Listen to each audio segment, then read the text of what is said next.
Today's lecture will see 8051 timer mode. As we saw in the previous videos, the 8051 has got two timers. Both the timers can work with four modes of operation. These modes are specified in TMOD register. M0 and M1 bit used to specify the mode of operation of the timer. If M0 and M1 is 00, it represents mode 0. If it is 01, mode 1 is represented. If it is 10, mode 2 is represented. If it is 11, mode 3 is represented. Mode 0 is a 13-bit timer. Mode 1 is a 16-bit timer. Mode 2 is an 8-bit timer. And mode 3 is a split timer. So now we'll see the detailed view of modes of 8051. Mode 0 is an 8-bit timer with 5-bit pre-scalar value. So altogether the count value will be a 13-bit value. The timer high register used to hold the 8-bit value, and timer low register used to hold the 5-bit value. The other 3 bits will be discarded. So this is the overall internal diagram of a timer. So we can see here timer 1 has been used. So timer 1 flag has been raised. The TH register is used to hold 8-bit value, and the TL register is used to hold 5-bit value. So the oscillator clock has been divided and it has been given to the timer register. So whenever clock pulse is received, the timer register value will be incremented once. So whenever it reaches the terminal value and it rolls back to the initial value, the TF flag will be raised. Next, we'll see what is the mode 1 timer. Mode 1 timer is a 16-bit timer. So we are going to make use of both high and the low register, all the bits of high and low registers. So TL will hold the 8-bit value and TH will hold the 8-bit value. So the initial value for this 16-bit timer is 0000H, and the final value will be FFFH.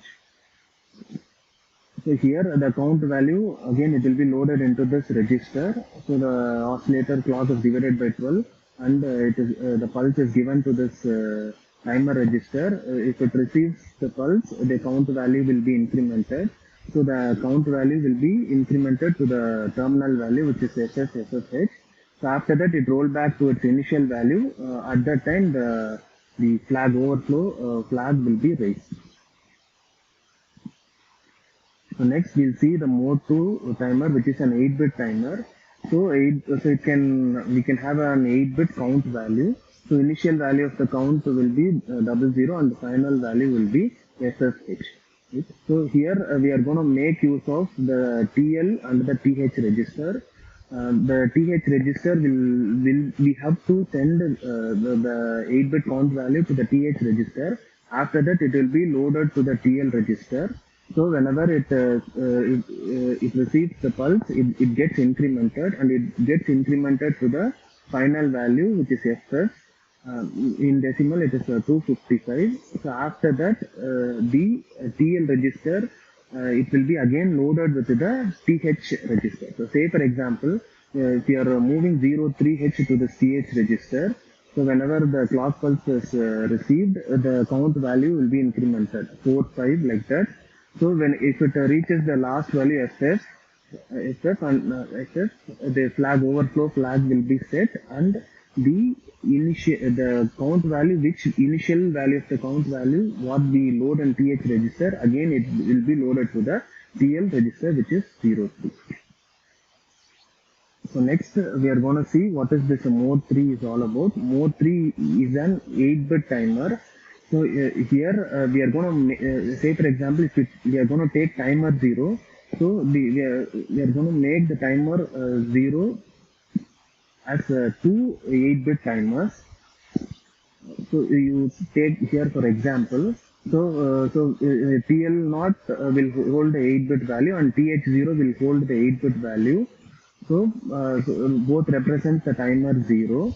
So here, so we are going to put the count here. So after it reaches the terminal value, so the TF, the overflow flag will be raised.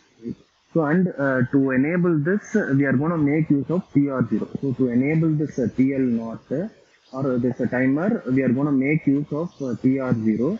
So here we are going to have a difference. To enable this timer, we are going to make use of the run control bit of the timer 1, and the overflow flag, we are going to make use of the overflow flag of the timer 1.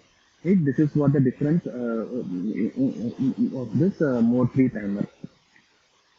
So next we'll see a small example how we can produce delay, calculate delay in this timer.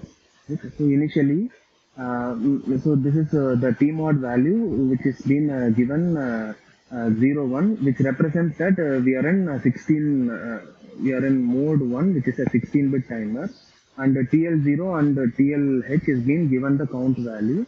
So the count value is B836, right? So we'll see what is the delay we are able to get with the help of these count values. So say for example, the clock what we provide is 11.059 megahertz. So for giving to a timer, we have to divide the frequency by 12. So we get 921.6 kilohertz. So next we are going to convert that into time. So it's a frequency value. So we have to 1 divided by the frequency, we get the time value. It is nothing but the time period of a 1 clock. Okay. So next we'll come to this. We are using a 16-bit timer, so the terminal value of the 16-bit timer is FFFH. So under the count value, what we load to this timer register is B83E. So we are going to subtract these two values. Plus 1, this plus 1 is nothing but after it reaches the terminal value, it will go back to its original value. For that 1 is taken, so we are going to add 1 to this. So if I solve this, I will get the value to be 47C2H. So I'm going to convert this to 18370. So we have to get 18370 clock to go back to the original value. So the delay can be calculated with the help of this 18370 into the time what we calculated. So 19.93145 is the delay we can able to get with the help of the count value we load in the timer register. Okay, thank you.